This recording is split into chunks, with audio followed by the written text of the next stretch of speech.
Okay, good afternoon. So nandito po tayo sa La Union ngayon. And then isi-share ko lang po itong bagong setup natin ng paggawa ng POB. Okay. So gamit po natin yung ating Insta360 Ace Pro. Yan pa. Okay. So ang ginawa po natin, ginamit natin yung monopod natin. Tinali natin sa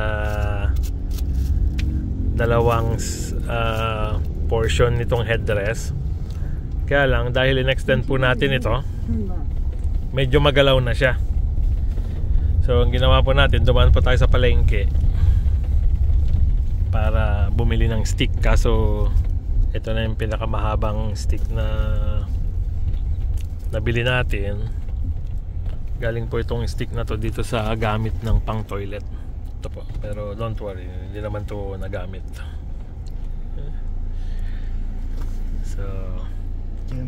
So far okay naman po yung kanyang setting. Kaya lang mas maganda po pag from dito to dito yung stick. Yung may driver. Para ito po hindi masyadong magalaw. So ang ginawa ko po muna, tinali ko ulit yung stick dito para po itinape doon sa holder ng Insta para mabawasan lang po yung up and down movement or vibration nitong extended na monopod.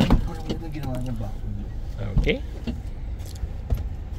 So pag uwi po natin, maghanap tayo ng ibang mga gamit, and then bumili rin po pala tayo ng laste, yung ginagamit po na pang tirador.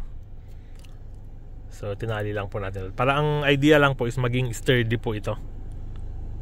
And so far okay naman na siya. So i-share ko po yung mga POBs natin pag uwi.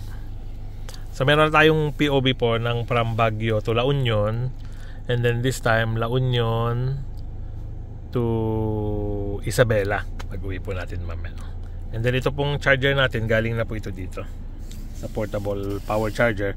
Pero pag may mahaba pong cable, maganda po rito sa Grandia, may mga saksakan siya ron sa harap yan. Pwede natin isaksak doon or dito po sa side. Meron po patulong nga rito, bang pakita, share lang natin.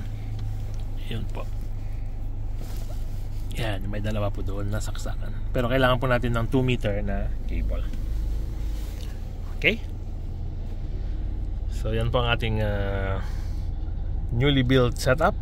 So sana po maganda yung mga kuha nito, kahit na DIY lang siya. Okay.